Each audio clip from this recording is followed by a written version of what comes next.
Hello, Video Land. We have to do a part 1, part 2 because I accidentally hit stop on the video. Oopsie. Okay. Instead of pause. Okay. Here we go. We're going to talk about Star Wars Resistance. You guys excited? I'm excited. Big yawn, big stretch. Hold on. Okay. Eric's stretching it out. There we go. Gotta limber up. If I do that, I just ball up in a cramp. I was going to say, if I did that, I think I'd, be on the floor. Ow, ow, ow, ow. Okay. There we go.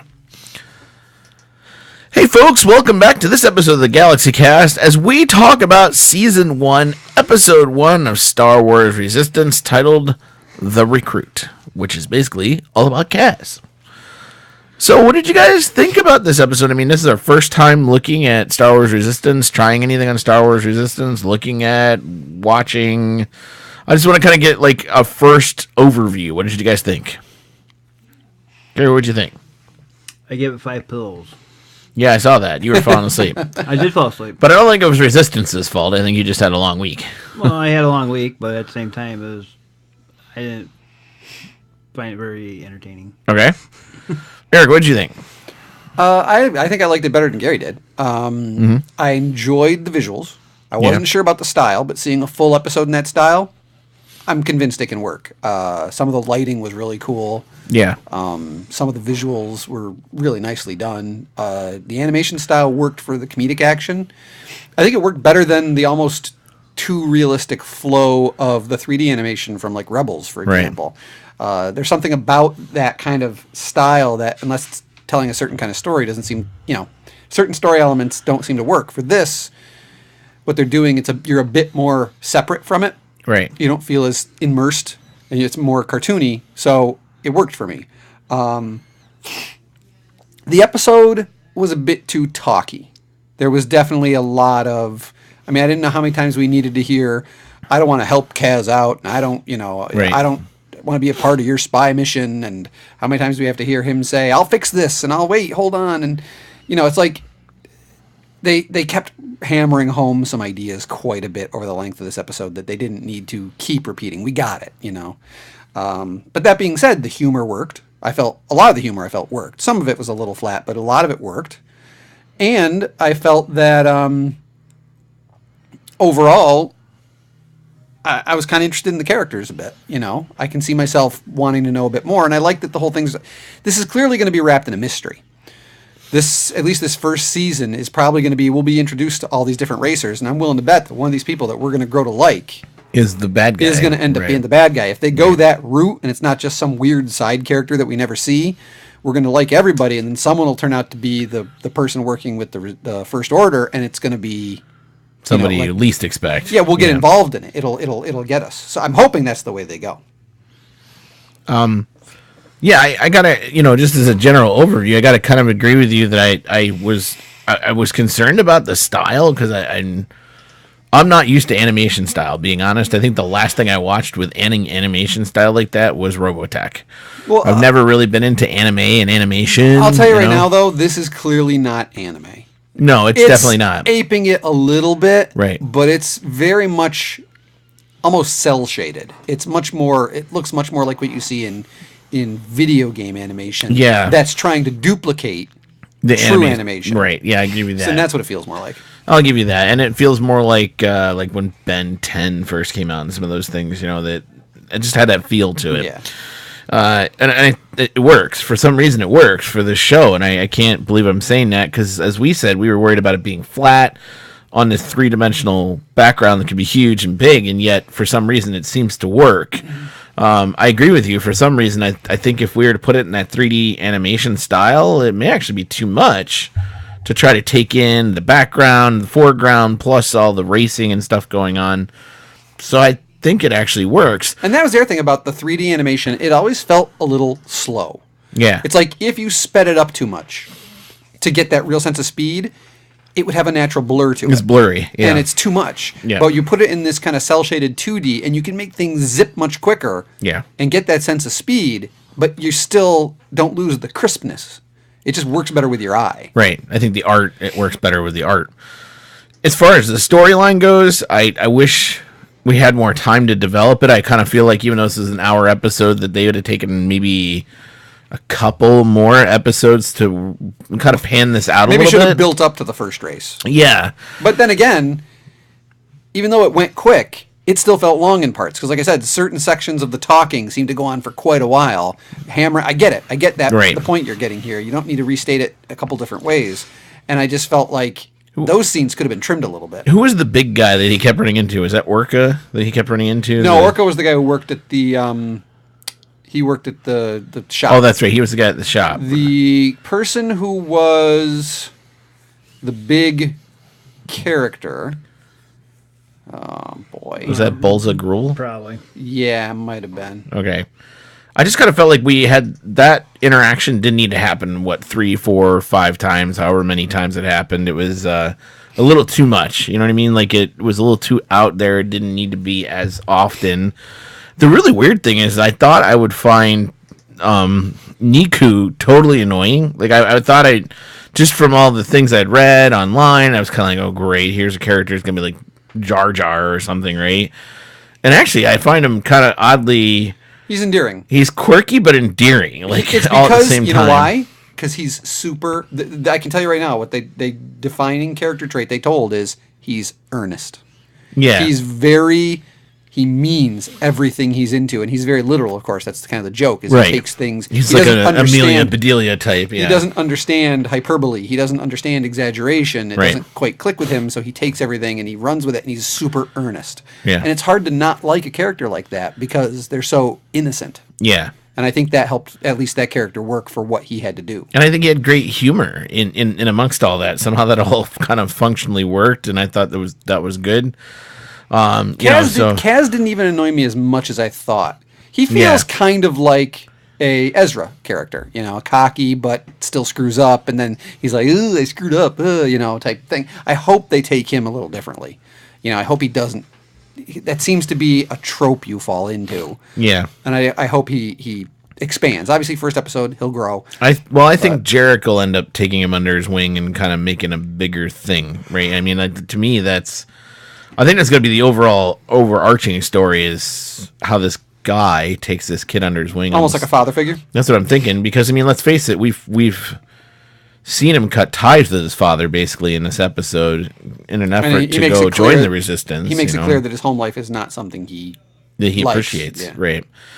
Which, there's already some good questions that are out there. Like, I want to know now who's his dad. Like, who's the senator? And I'm sure later we're going to find out it's some big deal. Yeah, there's definitely... Krennic, you know what I mean? Or something crazy like that, right? Awesome if it was Krennic. I mean, clearly, though, they have, like, an Asian sound. Even his voice had, like, Asian accent to it, or whatever. It can't be Krennic because he's dead long. No, I know. I was joking around. I know. But... it's going to be Kylo Ren. Right. I just wonder if it sounds like the visual, the way they did it. Oh, let's make it about we're scrambling the signal, but we're not going to show who his dad is. Very clearly kind of sets something up. Like there could be a reveal there. We'll have to see where that goes. So it's like there's a couple mysteries they're already hinting at. Right. I like the mystery around the red tie pilot. There's something about that. I know it's because of the red tie pilot. I like the costume. I was like, holy cow! And the ship. I mean, the costume, the ship, the whole 9 yards. I liked it. He's the Red Baron, very clearly. Kind of, yeah. He's got that feel to it. I like how the TIE fighter's a little more stout than the typical, TIE interceptors we've seen. And I like the character, and he's got that Boba Fett feel to him. Like, we don't know much about him, and part of me is like, that's good. I'm okay with that. We can let that be for a while. We'll and not see if they have that kind of restraint. Though. I'm hoping they kind of keep that, though. I mean, like, yes, I'm sure we could learn some things about him, but let's do that in due time, and let's not jump into the idea of, like, here he is, and here's who he is. I'd love to let that drag out for a season or so. Yeah. And to me, that would be cool. Like, let that kind of lay a little bit. And but I like the fact that he's got this fighter style. He's got this unique style to flying. I thought the flying scenes actually were blocked really well. I mean, like, that's the one complaint we had about Rebels, right? Was the blocking was awful. Yeah. And I don't know if it was the limitation and the difficulties of the full 3D animation, and if it's maybe easier with this, but this definitely flowed. I mean, we haven't had a fight scene yet. You're right, but it also felt a little more spacious, and just the fact that the flight chases were good, and the angles of flying under the other ship, the cockpit views. Also, you got to remember though, we're doing flights at ground level. Right. And there's always more of a sense of speed when you have things passing, like the rings were a smart idea, because not only they're a race marker, you get that sense of speed when they fly by. You get the sense of speed with the water flying under them. You get the sense of speed when they fly past the rig. In space, things can be zooming around, but you don't necessarily get that sense of speed. Everything feels slower. All I can think of, have you guys ever played the Star Fox game that was on the Nintendo 64? Like, it had that feel to it, because the rings, right? And if you remember, in the Star Fox games, the ring would actually make you go a little faster each time you went through one. So I'm kind of wondering if at some point maybe they'll make that a thing, where like they make them go faster. They did. Yeah, no, I get that, but I mean, like, even more than what we saw, so it was like kind of throwing you even farther. What I did like is the homage to Chuck Yeager. Yes, yeah, I get it. Yep. Yeah, there was that definitely was in there. Well, what do you think I'm talking about though? You're talking about the drop and the go on the jet, right? Well, there's that, but Yeager. Well, yeah, having the name Yeager in there, yeah. They're going to find out he's probably great-grandfather. Next champion of this racing thing. Yeah. Oh, I get what you're saying. Now, I wonder how long the racing thing can play out in Resistance.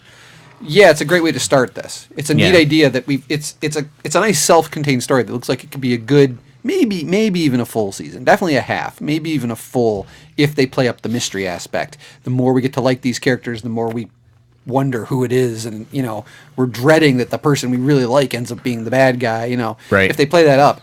But I don't know if they can do more than one season of racing. It's like after that, this show has to expand and go somewhere. Well, and I think that's why the title's smart, because notice it's not like Star Wars Racing. Right. It's Star Wars Resistance, so it's Star Wars Bombad Racing. Right? Like, so to me, like, it could be about finding the spy, and then your next season could be about breaking out of that. Yeah. Because I think there's a danger in sticking to that, just this platform thing, because then you become Deep Space Nine, and then you kind of shoot yourself in the foot because you can't go anywhere, right? Because the Star Trek always admitted the biggest mistake they made with Deep Space Nine was not having some sort of ship attached to it. I love Deep Space Nine. I thought it was awesome. I did too, but you have to admit the first season or so. Oh yeah, it was tough. You were so stagnant. You're so used to traveling, right? And going to other planets, and you're like, we're just staying here, right? And until they came up with the Defiant, where they could get in a ship and go somewhere, they didn't know what to do with that show, and it kind of made it tough. So part of me says, yeah, I agree with you. I'm hoping this is just this season kind of thing, and they can expand and keep going out from there.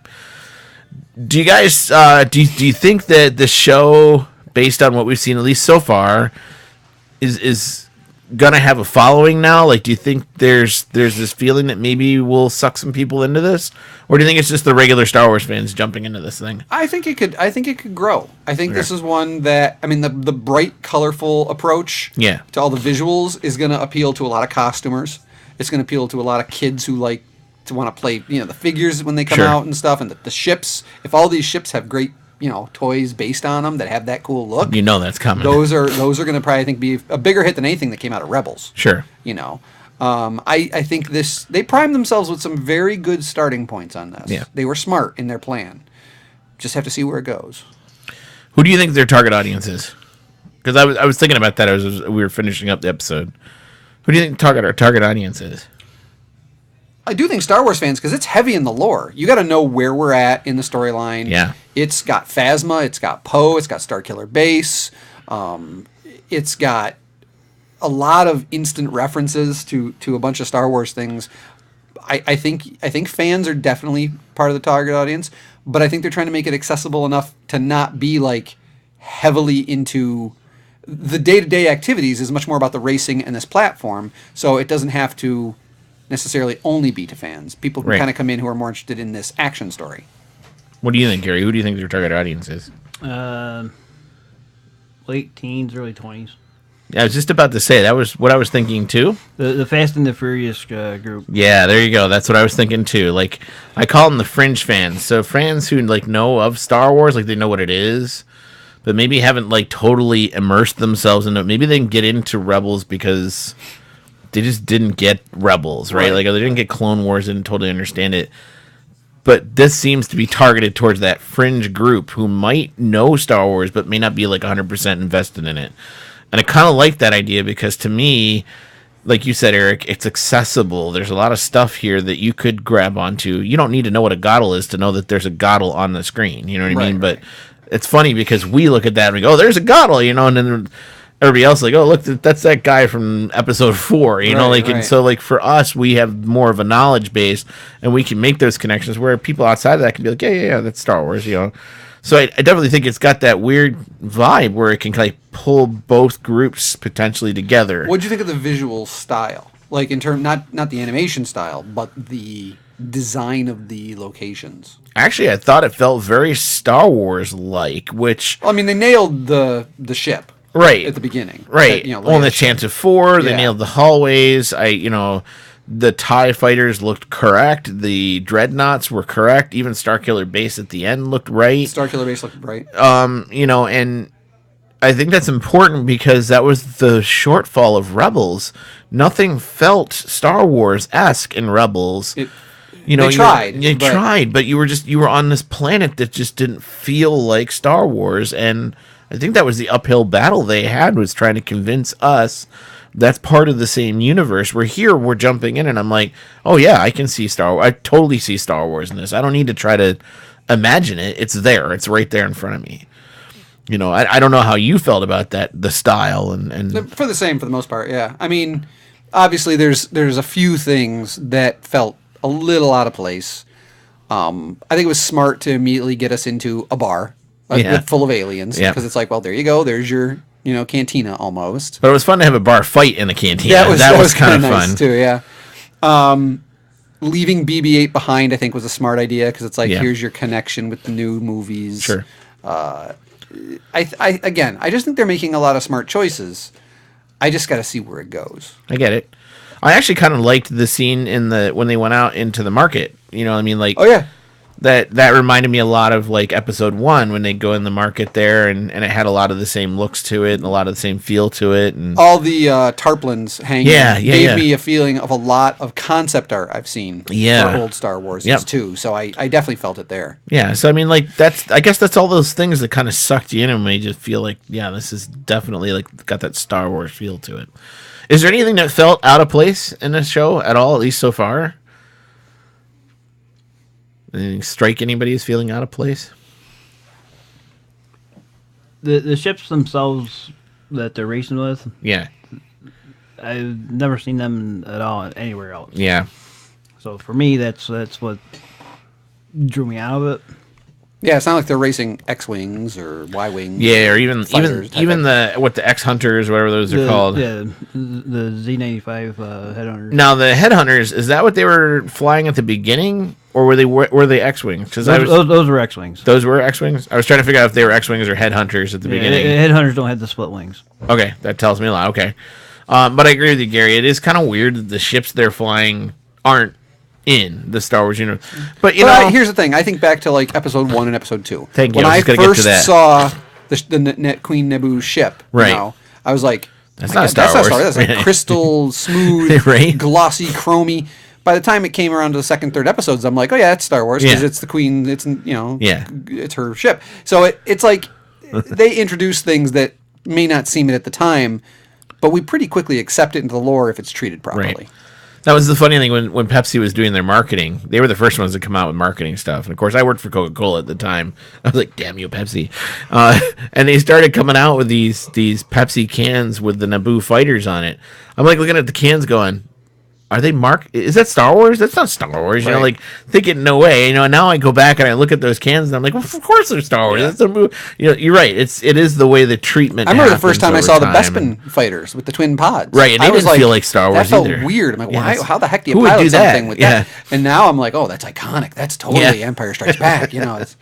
I think over time that may grow on us. Well, the Naboo fighters and the Phantom Menace fighters, period, in that reminded me of the old Buck Rogers. Yeah, very much so. Movies and stuff. Yeah, and maybe there's an inspiration here, and we just don't know it yet. You know what I mean? And we may be looking for it. I do know, like, coming up, because we've seen some of the preview aspects for the future episodes, that there's a guy who was a member of the Empire who flies a modified TIE fighter. That ship is going to be familiar and different at the same time. We haven't seen that yet. And we haven't seen much of the other racers' ships. So I'm interested in seeing the designs, because I think those are going to be unique to each person. So what do you guys think of the girl that he was flying against, Kazuto?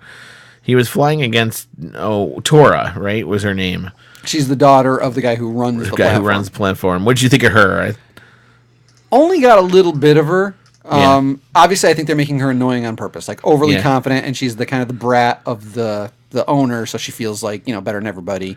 Right. But at the end, where she was glad he didn't die and stuff, I felt like, and the way she was gathered, or the way she comes down to visit him, I wonder if we're going to learn she's part of the Resistance. That she's somehow, she seems to be a little too interested in him as just a newcomer. If it was just an average newcomer, she'd be like, whatever, let him race, let him crash. But because he came with Poe, and obviously I think they're aware of that, and because she knows the guy who runs the thing, I wonder if we're going to discover that she's more involved. Here's the really crazy thing I think is going to happen. I think we're going to find all those pilots that we saw on that screen are all part of the Resistance.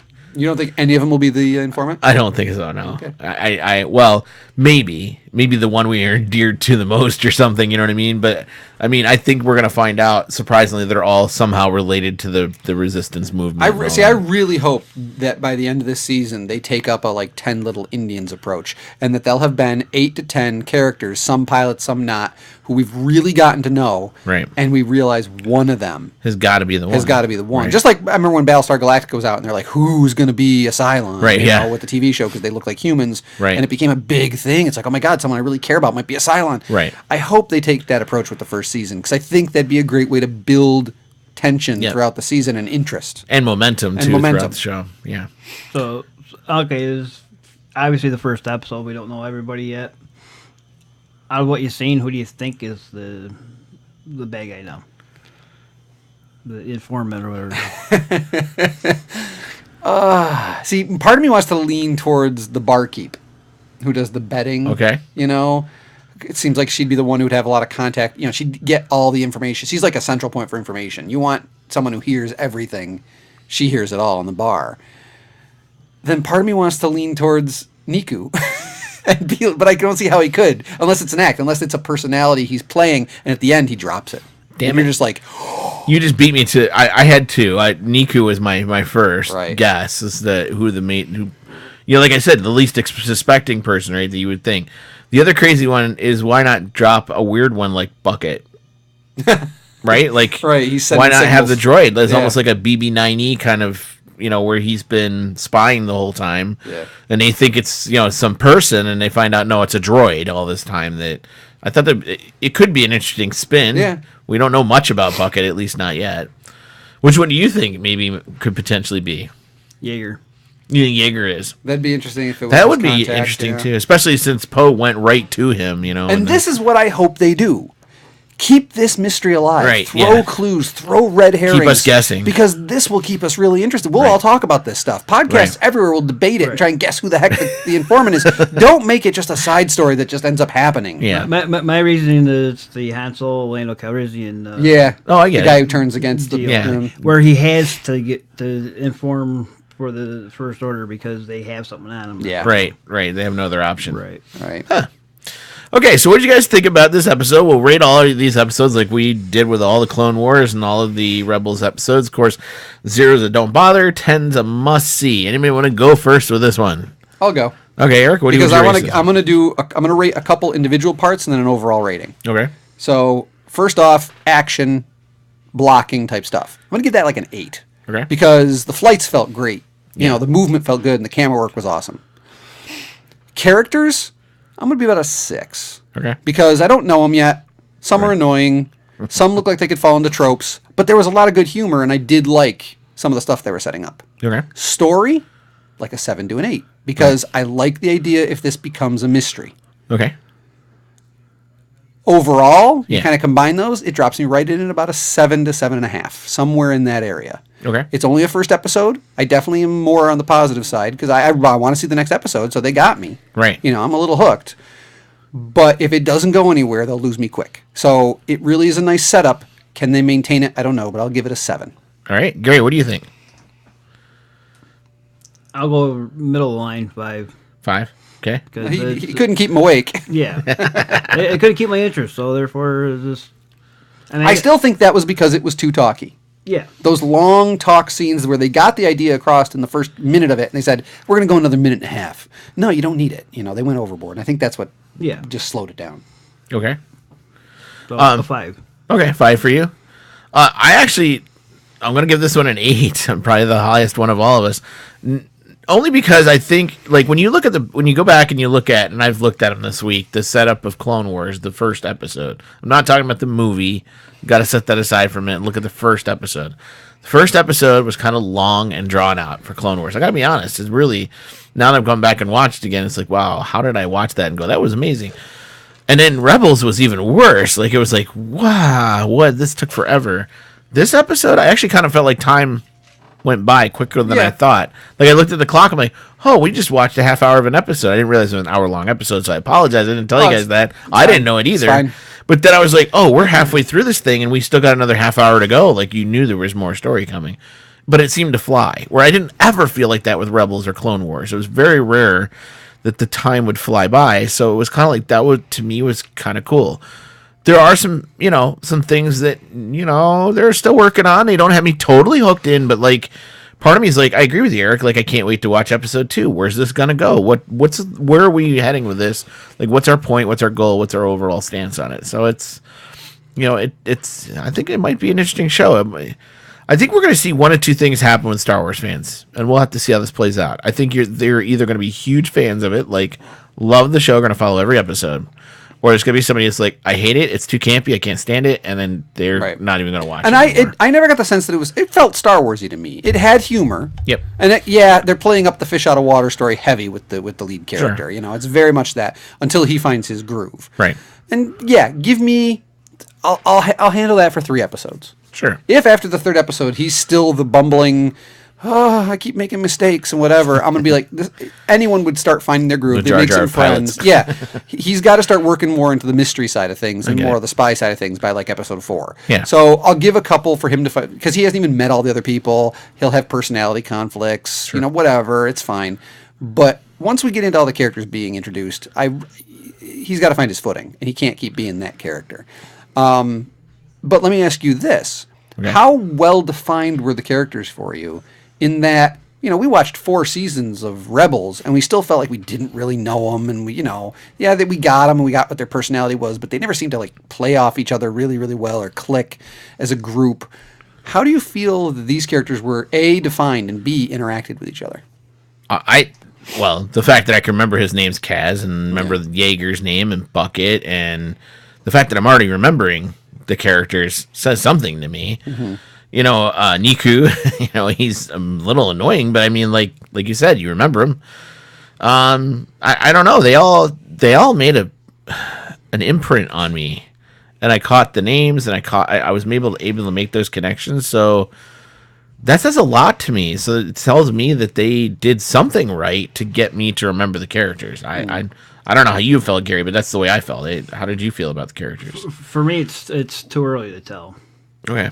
So, and like I said, it didn't keep my attention, so therefore, they're not doing a good job for me. Okay. Right. See, I feel like you said, it's still too early to tell where they're going to go and stuff like that. But at least I felt like I really got everyone's motivations pretty quickly. Yeah. It's like I felt that there was always felt like Ezra was kind of aimless. Yeah. He never really seemed focused to me or driven. He felt like he was more I didn't feel like they knew what they wanted to do with him. Yeah, it's like they wanted to make him evil early on. Like maybe he could go dark, and they never did anything with it. Then they wanted to make him a training, but then they at times they made him really powerful and very Jedi-like, and other times he was just like bumbling. They didn't seem to define him well. In this, I think the fact that we're not going to be based any of the characters on a Jedi or Force-based characters That, is I a think, is huge. smart idea. Yeah. We had that for 2 different animated series. If they did it a third time, I think it would have been too much. I think that's one thing I do like about this is it's No Jedi.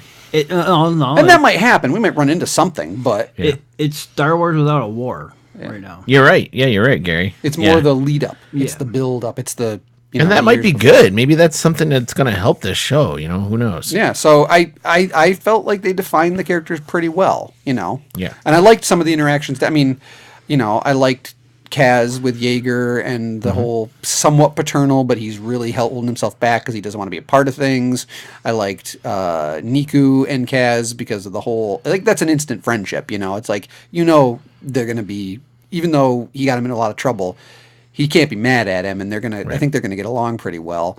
So I gotta see where they go with the different racer characters. Do you think it's possible this show could answer those gaps between Return of the Jedi and I think that's The Force gonna be. Awakens? I think that's gonna be more for the Mandalorian. Okay. I really do. I think that show, because that takes place closer to Return of the Jedi, is going to be more about that. This seems like we got Poe in it, and he's almost the age. I mean, we're only a year or 2 out from Force Awakens. You're right. So we're at that very tail end. They may talk about some stuff, but I feel heavily that the story's going to be about the lead into Force Awakens and the First Order and their build up. I don't feel like they're going to be able to go far enough back to be like, what cool things happened with Luke Skywalker and what cool things happened with Han Solo and all that. Although, Han Solo is alive right now in this timeline for Resistance. We could and he's out there running piratey stuff. We could very easily run into him, in space in his big Hulk cruiser, doing whatever. And we could very easily run into some of these characters who were, pre-Force Awakens. So there might be some of their backstory eventually down the road, probably not first season, but I don't think they're going to. I mean, we're not talking Jedi Order. We're not talking the Temple. We're not talking the new school. I don't think we're going to get much of that. I was curious what you guys thought about that. Okay, so those were our thoughts on all those subjects before our commercial break. And, of course, Star Wars Resistance, Season 1, Episode 1. We'd love to hear from you. Head on over to our website. Check us out. Email us at galaxycast@gmail.com. Check us out on Twitter and Facebook and YouTube, because, yes, we're there as well. And as we always like to say here in the Star Production Studios, may the Force be with those who listen. And stay awake. So the Force ain't with me. Okay. All right. See you later there, YouTube land. Have a good one. Bye-bye.